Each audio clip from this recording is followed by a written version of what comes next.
लोग जो भी छोड़ के जाते हैं, आप किसी को भी उठा के देख लीजिए, वो जब पार्टी छोड़ के जाता है तो वो कुछ ना कुछ बुराई तो करता ही है। ये वही तरीका है, कोई भी पार्टी छोड़ेगा तो वो बुराई करेगा। जब कोई पार्टी छोड़कर बीजेपी ज्वाइन कर रहा है और वो कोई ये नहीं कहेगा मेरे ऊपर ईडी सीबीआई का दबाव है। कौन गुंडा और कौन मवाली आम आदमी पार्टी ज्वाइन कर गया? ईडी सीबीआई का मैंने ऐसा कोई काम नहीं किया जिससे मुझे ईडी सीबीआई का डर सताए। नमस्कार, मैं चिराग जैन और आप देख रहे हैं सौगन टीवी। लगातार देश की राजधानी दिल्ली में विधानसभा चुनावों का जो टाइम है वो घटता जा रहा है, चुनाव नज़दीक है। ऐसे में आम आदमी पार्टी की मुश्किलें भी बढ़ती चली जा रही है। आपने हाल ही में देखा, आम आदमी पार्टी के बड़े नेता, आम आदमी पार्टी सुप्रीमो के खास मित्र और दिल्ली सरकार में रहे परिवहन मंत्री कैलाश गहलोत ने हाल ही में इस्तीफ़ा दे दिया और बीजेपी का दामन थाम लिया। आज तमाम मुद्दों को लेकर के हम दिल्ली सरकार में बने नए मंत्री रघुविंदर सिंह शौकीन से बात करेंगे, उनसे जानेंगे कि आखिर ऐसा क्यों हुआ। सर, आपका सबसे पहले हमारे चैनल सौगन टीवी पे बहुत बहुत स्वागत है। धन्यवाद।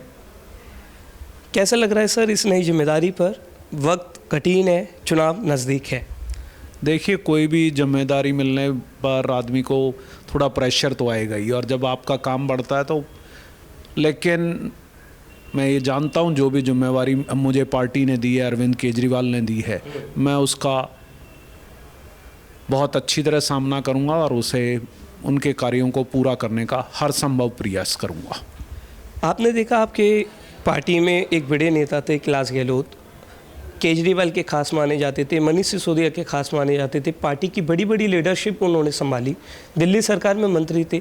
उन सब के बावजूद उन्होंने बीजेपी का दामन थाम लिया और ये कहा कि आम आदमी पार्टी आज अपनी विचारधाराओं से भटक रही है। तो आप इस पर क्या कहना चाहिए?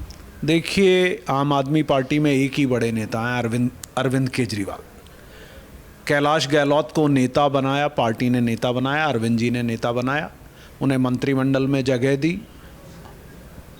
और अरविंद जी ने पहले भी लोगों को मंत्रिमंडल में शामिल किया और उसके बाद दूसरी बार 13 में जिनको मंत्रिमंडल में शामिल किया, 15 में उन्हें मंत्री नहीं बनाया, तो वो नेता सारे पार्टी में रहे। लेकिन कुछ लोग जो भी छोड़ के जाते हैं, आप किसी को भी उठा के देख लीजिए, वो जब पार्टी छोड़ के जाता है तो वो कुछ ना कुछ बुराई तो करता ही है। ये वही तरीका है, कोई भी पार्टी छोड़ेगा तो वो बुराई करेगा।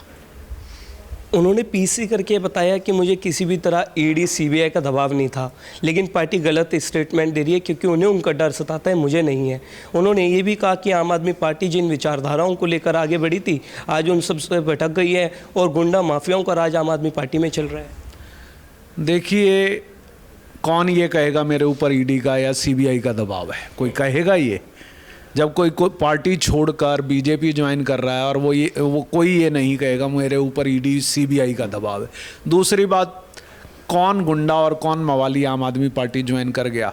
अगर आप उठा के देखेंगे और इस क्षेत्र में आप पता कर सकते हैं मैं कैसे काम करता हूं, और मेरे जैसे आदमी को अगर मंत्री का पद दिया है तो मुझे लगता है आम आदमी पार्टी अपनी पुरानी विचारधारा से चल रही है कि जिसमें कोई भी आम आदमी मंत्री भी बन सकता है और एमएलए भी बन सकता है। शौकीन जी, क्या आपको भी ईडी सीबीआई का कभी डर सताता है? ईडी सीबीआई का मैंने ऐसा कोई काम नहीं किया जिससे मुझे ईडी सीबीआई का डर सताए।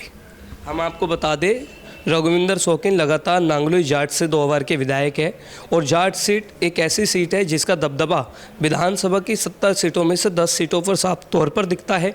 और सर, आप नांगलोई के विधायक हैं, मैं आपसे ये भी जानना चाहूँगा आपने पिछले 10 साल से क्या काम किए?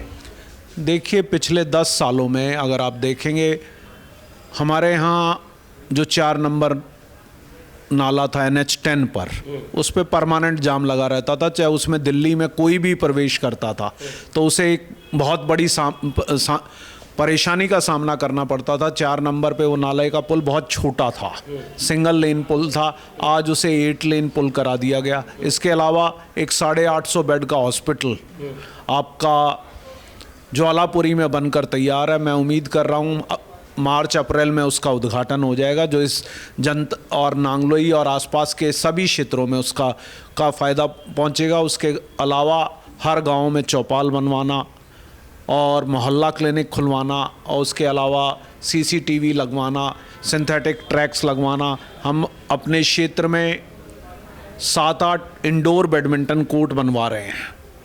एक बनकर तैयार हो गया, बाकी बन रहे हैं। वो हम जनता को जहाँ पर स्पोर्ट्स के लिए बच्चों को खेलने का मौका मिले ऐसा काम कर रहे हैं। उसके अलावा मैं 3 बॉक्स क्रिकेट ग्राउंड, जो बहुत सी जगह 1000 रुपये घंटा 2000 रुपये घंटा लोगों को मिलता है, मैं वो अपनी जनता के लिए बनवा कर उन्हें समर्पित कर रहे हैं ताकि वो फ्री में उसमें खेल सकें। तो इस तरह बहुत सारे काम। अनऑथराइज कॉलोनी, मेरे यहाँ अनऑथराइज कॉलोनियों में 100% शीवर है, 100% पानी है, 100% बिजली है। ये सारी व्यवस्था करना और सड़कें बनवाना, ये सारा काम हमने अनऑथराइज कॉलोनी में किया। आपने तो अपने काम गिनवाए, लेकिन अगर मैं दिल्ली सरकार के कामों की बात करूं तो अरविंद केजरीवाल ने वादा किया था कि जमुना साफ़ हो जाएगी, पानी साफ़ हो जाएगा, लेकिन आज हम देख रहे हैं जमुना वैसी की वैसी है। इस पर आपका क्या कहना है? देखिए, जमुना साफ करने की, लेकिन पिछले कुछ समय में आपने देखा होगा जिस तरह सरकार के अधिकार छीने गए।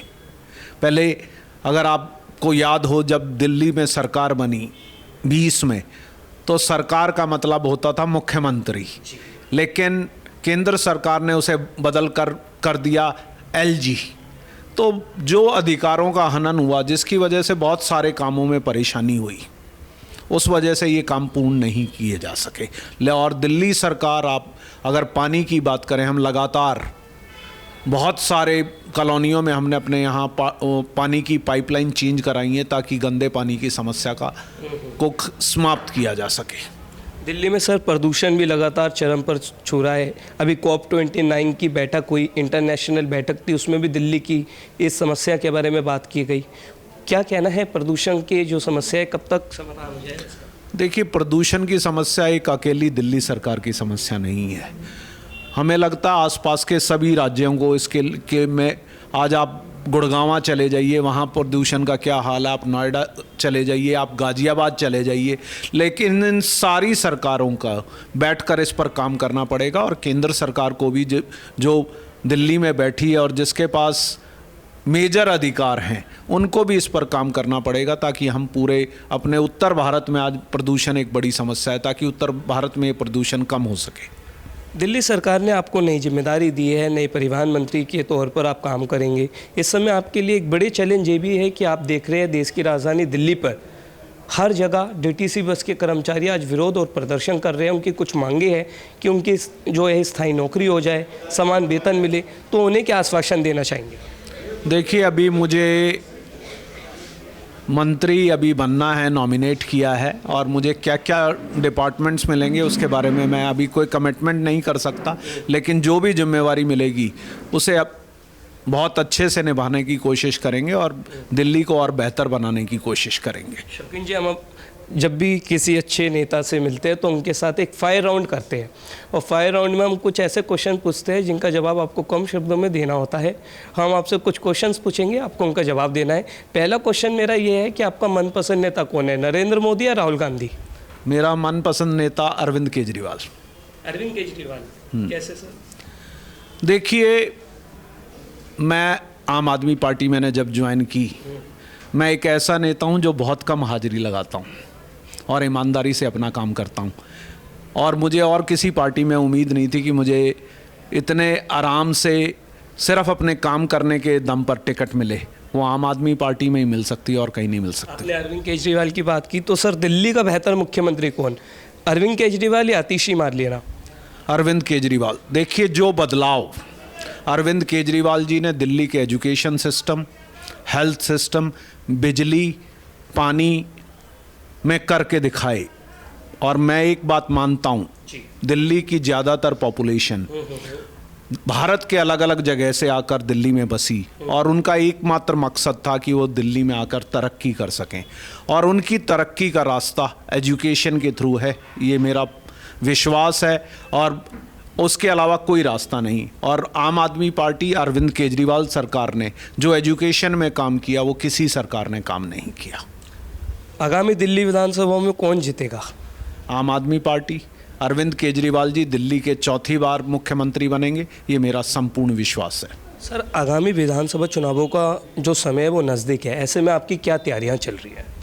देखिए, पार्टी उसके लिए विभिन्न स्तर पर तैयारियां कर रही हैं। अरविंद जी ने कल भी मंडल अध्यक्षों का सम्मेलन लोकसभा वाइज किया, आगे हमारे अलग अलग प्रोग्राम चल रहे हैं जो बहुत जल्दी लॉन्च हो जाएंगे, ताकि हम पूरे क्षेत्र में लोगों से मिल सकें और उनकी समस्याएं जान सकें और हमने क्या किया वो बता सकें। मेरा आखिरी क्वेश्चन आपसे, क्या आपका कोई परम मित्र है बीजेपी या कांग्रेस में? नहीं, ऐसा मेरा कोई परम मित्र किसी पार्टी में नहीं है। तो आज हमने बात की दिल्ली सरकार में नए कैबिनेट मंत्री बने रघुविंदर सिंह शौकीन, जो नांगलोई जाट विधानसभा से लगातार 2 बार विधायक भी है। पार्टी ने उन्हें एक बड़ी जिम्मेदारी दी है। तमाम मुद्दों को लेकर के हमने उनसे बातचीत की और उन्होंने हमारे सभी सवालों का जवाब दिया। ऐसे तमाम अपडेट्स को देखने के लिए देखते रहिए सौगंध टीवी। आप देख रहे हैं सौगंध टीवी, सौगंध वतन की।